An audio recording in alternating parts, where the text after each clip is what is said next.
Hello, we're here, FRANK151, with Lock and Key Remedies, employees, owner, everybody that's in Lock and Key Remedies. We've got Nick, we've got Oleg, and we've got Andrew here. Nope. Not in that order.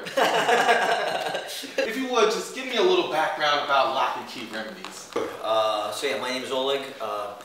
Founded Lock and Key Remedies in November 2016. I've been in the cannabis space for 7 years. I started by manufacturing vaporizers, first in China, then in the United States. And several years ago, about 4 years ago, started focusing more from the hardware side into the active ingredient side, so the oils. Lock and Key Remedies was founded to develop and create and bring to market high quality cannabis oils that are non-psychoactive, so not to get people high, but to actually have a positive health benefit to them. So that's the gist of why it started. Okay, all right. Now can you tell me each what your roles are in the company? Sure, yeah, I'll start with me. So I'm the Director of Education and Marketing. My responsibility is to literally let people know about, not just about CBD or cannabis, but also about the endocannabinoid system. It's a system of receptors throughout our bodies. I'll get more into that with some questions. But so yeah, my responsibility is to spread the word and explain to people why it's important for them to know about the active ingredients and how our bodies work. My name's Andrew. I actually just joined Lock and Key Remedies. I actually came about their products from my cousin who suffers from endometriosis, and from a friend she was referred Lock and Key Remedies, and she used one of our tinctures, the extreme one actually, and she was having a flare-up and she had a lot of pain, and she used it and she said that the pain was gone in 10 minutes. And she swears that if she didn't use it and didn't have it on hand, that she would have ended up in the hospital. I used to work in the cannabis space in California. After hearing how she reacted to the product, you know, I had to meet these guys, and from there we formed this relationship, and now, you know, I'm a proud employee of Lock and Key. So I'm Nick, I'm one of the partners. I guess my key role is to make things like that happen.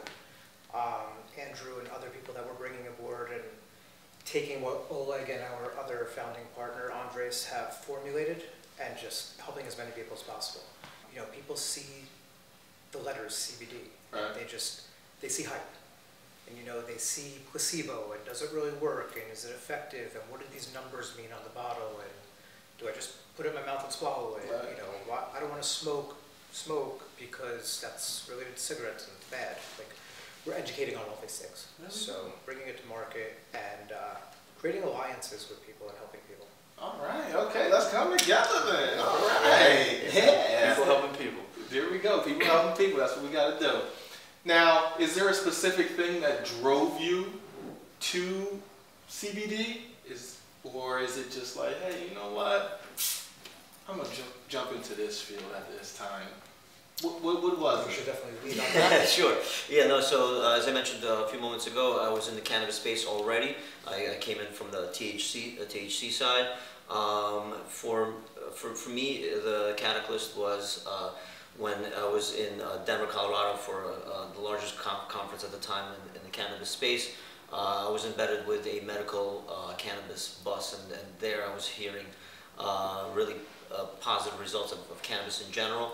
And then inspired me to come off pharmaceutical drugs that I was on for 15 years prior to that. So I was on anxiety and depression meds from age 15 to age 30, and I consumed about somewhere between 25 to 30 pounds of those pharmaceuticals during that period of time. So while I was in Denver, that inspirational time on this medical radio station bus that I was with, I knew that I could come off those pharmaceutical meds. And at the time I only had access to THC-based medicine though, I was already an entrepreneur, so for me having a psychoactive throughout the day was not great. It was detrimental to my performance as a business person. So from there on I was right away on a search for, okay, what else is in this plant that is helpful without the psychoactive elements, because at that point, because this is 5 years ago, at that point, CBD already, you know, people there was a very tiny amount of people who knew about CBD, but it wasn't a secret that was kept away from people. It's just no one knew or cared. So I already knew that there was some ways there, but I was also looking at what else is out there with the plant, and that started that journey, switching over again from the hardware aspect to like, all right, what are these compounds? How many compounds there are, and how do we combine them, and then as we'll discuss further, you know, how do we apply them to people with a wide range of conditions. Okay, cool. So something personal for you, and you were like, you know, I'm gonna find a way to. Yeah, it became a responsibility. Yeah. That's good. That's good. That's a personal thing. Is Thank you. Definitely a good drive. And then you're better now. Oh, absolutely. As I can tell. Thank you. Good. Congrats. Since you've started, now we all know that everything doesn't run smoothly. So there has to be some challenges. What challenges have you faced since Lock and Key Remedies has come into the world? Sure. I mean, obviously on the regulatory side, there's challenges throughout. You know, the legality of CBD. It keeps evolving on a federal level and on a state-by-state level. Every state has its own rules and regulations of how they're implementing it. They're all very, very confused. They really don't understand it. It requires a lot of education of the actual government officials, the elected officials, because they just don't know. There's no basis for them to know what is, what isn't. There's a lot of concerns about the quality of products because of it's been a wild, wild west. So there's been no regulations. So the officials that are creating these laws, implementing these laws, they don't know how to decipher what's what. So therefore, the restrictions are from that. So the challenges are with banking, for example, payment processing. That's an issue because the banks are not really jumping into that yet. The other challenge that's been sad and annoying is some of the research that we've compiled over the years, over the last 3 years. That is not just about cannabis or CBD, but in general for other plants and other active ingredients that we use in our products. Some of the research that we have had to be removed from our website, for example, and it's sad because that research was, the feedback we were getting from just posting. This is primary source research. This is not links to articles, but we had to remove that because like payment processors and potentially FDA would have an issue with that as if it's claims, even though we're not making any claims. It's just straight up research. But anyways, so those have been a challenge. And other than that, just entrepreneurial challenges of doing a startup with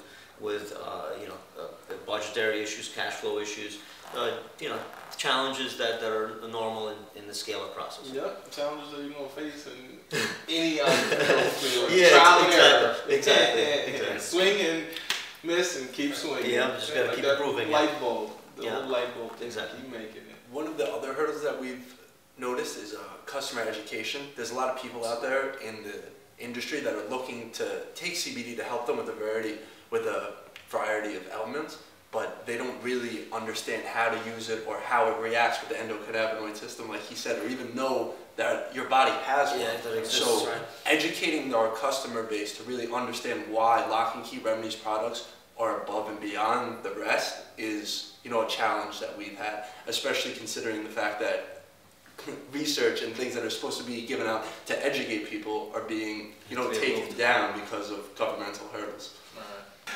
In the next few years, where do you see Lock and Key Remedies going? Sure. So we're expanding our product line a bit because we started with tinctures. That was our first product, and we're perfecting that over the course of even up until recently. But primary focus in the first year was the tinctures, and then we started to get into the vapes. So and then that was about a year and a half of perfecting those as well. Last month we just started manufacturing topicals, and the feedback we've been getting from them so far is just mind-blowing. So we look forward to getting a wider range of feedback on it, but it's going really, really well. And then we're looking to expand it to tablets and Vapes. sure. No, so the vapes. Yeah, I just discussed the vapes. So yeah, we have the vapes, the tablets that we're working on, and yeah. So there'll be more products, and then also targeting specific effects and conditions. That's something that we feel that we could do with our knowledge of what these compounds are able to do. We're able to make the formulations to target, again, more specifically, if people have trouble sleeping, this would be the thing that they take. If they have pain, this would be the best for that, and so forth and so forth. Gotcha. So we could talk about a challenge there as well. So like Oleg said earlier, we had to take any effects off of the packaging because they're looked at as claims. Right. So as you said about the future, we're looking to align with doctors and other medical professionals. So that we don't have to make the claims. Exactly. Do clinical research Yep. that's actually verified, authentic, and then we can put it out there. And I think, in the future of the industry as well, things are changing and evolving as far as regulations and laws that, right now, nobody knows. There's unknowns. So a lot of these brands are saying, oh, we have this, we can do that, and they're not, but no one's regulating it or enforcing it. That's going to change in the near future. As a lot of people have seen, there's one company that was actually approved by the FDA for an epilepsy treatment in children, which is major, and that's the way that this industry is going to go. It's a slow process, but, then the pharma companies want to get involved and so on and so on. And as the regulations are implemented and the laws are more clarified, the big banks are going to get involved as well. A lot more funding is going to go into this sector. Gotcha. Now, the way that you were speaking, how would each of these be taken appropriately to get the effects that you're looking for? Sure. There you go. That's the vape. Okay. Right. All So right. yeah, with a vape, you literally just press the button, you breathe. Yeah, you press the button, you breathe in. By the way, I've never smoked a cigarette in my life, Mhm. which is unusual. I guess I'm a bit of an I'm anomaly. right there with you. So I think it's repulsive. Some people associate that with vaping. It's not. You don't smell. Nope. It doesn't stick to you. It's whatever, and it's not bad for you with all the different. Oh, it's a Addictive different elements chemical plus- process that's taking place. So there's no combustion with this. So and especially with my background in the hardware aspect, we made sure that the hardware itself matches the actual oils and the active ingredients there. So the temperatures are specific to maximize the effects of the oil and not have any harmful, again, carcinogens and other things that would be associated with smoking or burning anything. So a lot of what he just said, we can touch on in more detail later. Sure. But that's a lot of what sets us aside from other products that are out there. Gotcha. Taking the initiative to really source the best of the best hardware and also ingredients and that go into the formulation so that there's no heavy metals and we have very stringent testing processes internally and externally through third-party labs that we send it at the beginning, we send it again at the end, and that's what goes on our website. That's what goes out to our distributors and providers and things of that nature. Gotcha. Where a lot of others don't have that. We really want to educate people on that. Right. That's what's very important. And now, what is? So this is a topical, yeah. So this you would apply to an area of pain, Okay.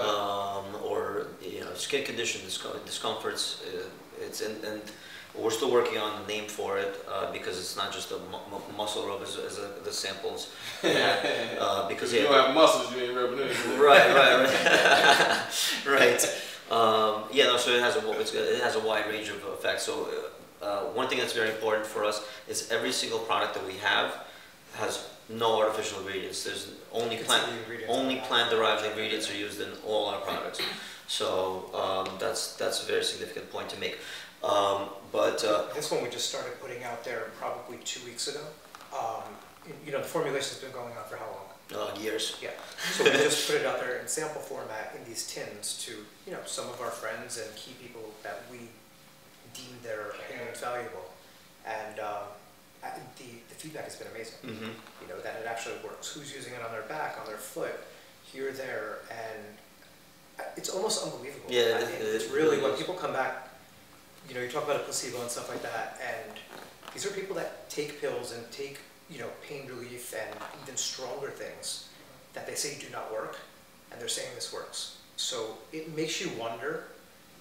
I think personally, it takes a little time to figure that out. But when someone for 2 weeks is saying that, Right. not just that minute or the next day, they're saying they're having real results. It's something to really look deeper into. I think we're onto something. Yeah, so don't get this confused, people. You don't rub this on and you automatically get muscles. More like a muscle relaxer. Yeah. And then the tincture. Tincture. Tincture, yeah. How would So that's sublingual, meaning you hold it under the tongue.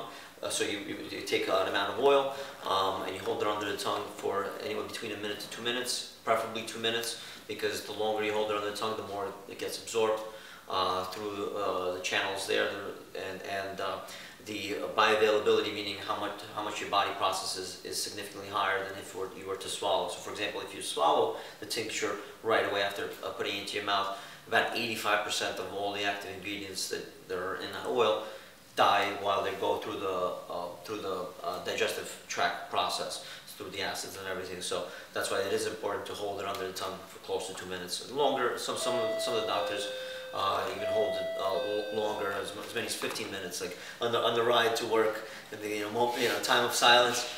Let it all absorb, because a little amount goes a long way, especially in our oils. The levels of potency that we use are way beyond anything that's in the industry. Still till this day, and at some point someone might come up with something more potent, not yet. And still we're not just CBD. If you look at the lab reports, if you look at the ingredients list, you'll see that there's so many active ingredients there that a little bit goes a long way. So you need a very small amount. You hold it under the tongue, let it absorb, and you're good to go. Okay. He was talking about numbers, and a lot of people see the number on a tincture bottle. Right. And if you look at the number on there's a number of 4,000. Right. Which is a pretty big number, and that's a 30 ml. So a lot of people see these bigger numbers, not even 4,000, but they'll see 1,000 or 750 or 2,000 on a 30 ml. That's that size. The number doesn't matter so much as the kind of equation behind it, dividing that number by the number of milliliters. That's the active number. If you look here, you'll see 134 milligrams per milliliter. That's what's kind of the effectiveness of it, mixed with the formula, like Ola was saying. Then if you figure what our dosage is, most companies out there have a dosage of 1 whole dropper, which is 1 milliliter. Our suggested dosage on this is 0.25. Yeah, it's a quarter, between a quarter and a half. That already Covers most of the people with chronic pain. Yeah. There's a lot more in here, so people start comparing price and comparing number. That's where the education comes into it. So it's another thing we really want people to know. Yeah, you don't need a mouthful of oil to achieve your effect. Yeah. Okay.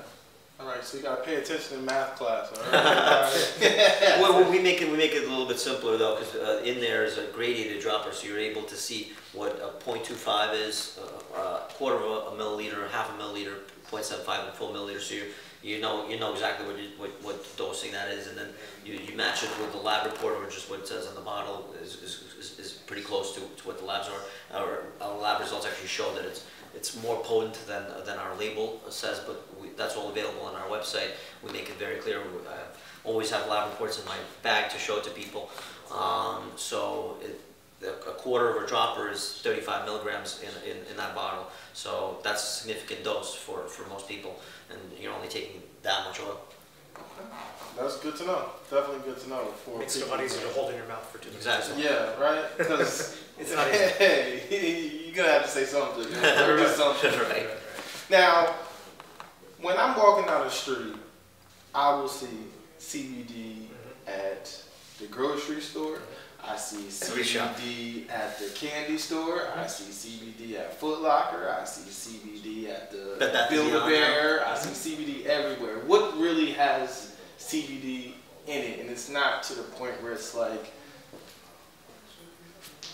a little... Just to say it has. If yes. it even has. Right. So that's the thing. I mean, it comes down to brands and it comes down to products. So we've been doing a lot of product research aside from our own. So if we see brands out there that are getting traction, they might be widely known brands. They might be just something that, someone that's important to us told that they tried and they liked. We'll buy it and we'll test it ourselves. So some of them put their results out on their own, on their websites. Some of them don't, because they don't have to. even the ones that do, when we do our independent third-party testing on those brands, what we find often is that the numbers don't add up.